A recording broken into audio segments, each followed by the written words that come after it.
subtitles are terrible. They very rarely match what's actually spoken.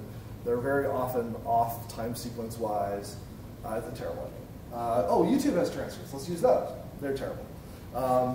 So it's just really hard to get good data sets sometimes, and before you sort of tackle the problem, it's good to think like, oh, that's easy, that's hard. But generally speaking, I would say lean into it and figure it out. We were able to build ethnicity, gender, age models really quite quickly. So that data, getting good data can be hard. Just be aware of that. Oh yeah, let's skip this. Yeah, like, this is just a simple example of like, this is the number of samples we need to build a model. So if we have like 1,000 or more examples, like with Delta Airlines, we built a model for hiring flight attendants. We have hundreds of thousands of examples. It's a huge model.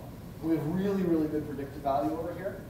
We're really happy with compared to any other method for predicting job hiring. We can build models between 300 to 500 samples. Sometimes we can go lower, but the AUCs can go a lot lower. So we've got to kind of decide, like, do you have enough data to get an acceptable level of predictive value? Lesson 3, I trust AI more than you, but not me. This has been a really interesting one when you think about a recruiter. A recruiter will see a video and they'll see a score.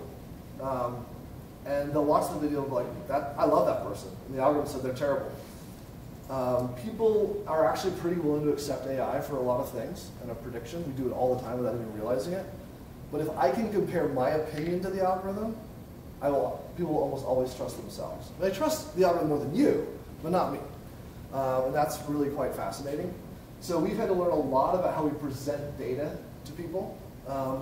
We also will see people get stuck in, so this is probably hard to see, but this is kind of a percentile rank of your candidates with 93, 78, 74.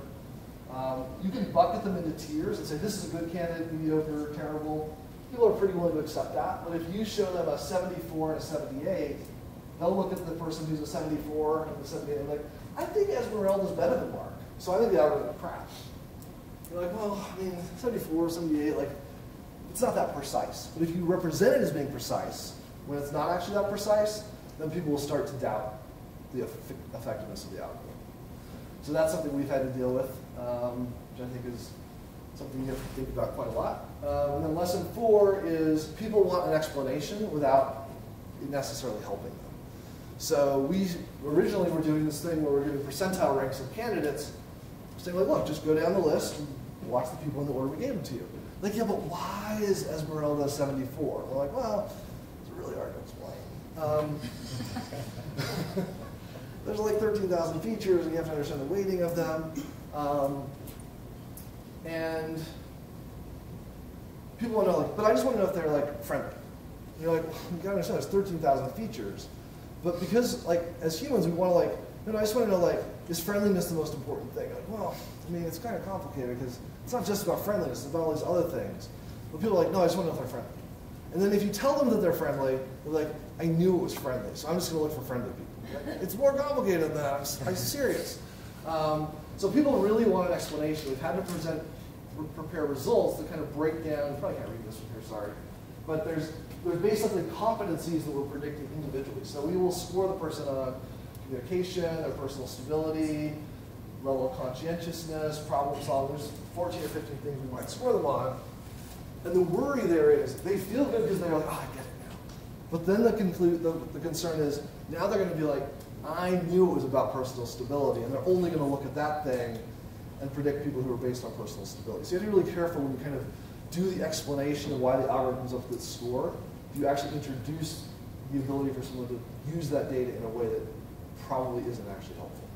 So that's kind of lesson 4. And since it's about mobile, I'll just take one more minute. There's a bunch of talks on mobile today. We've been building mobile apps we've had mobile apps for both recruiters to watch and candidates to take the interviews for about 8 years. We started with sort of everything was a native app. iOS, Android, we had 2 people. We ended up with 8 apps at one point for just different variations of things. With 1 Android developer, 1 iOS developer. Last year, early last year, we switched to React Native. We rebuilt our candidate app React Native, and we're just launching our recruiter app in React Native now. That's been fantastic. There's been sort of no downsides from my perspective. The team's been really happy. both developers can contribute to sort of a common code base instead of working in silos, and then other people who are web developers can easily jump in and help when we sort of have a resource crunch. So we've been super happy with React. So that's just my thought on mobile, and that's it. So thank you.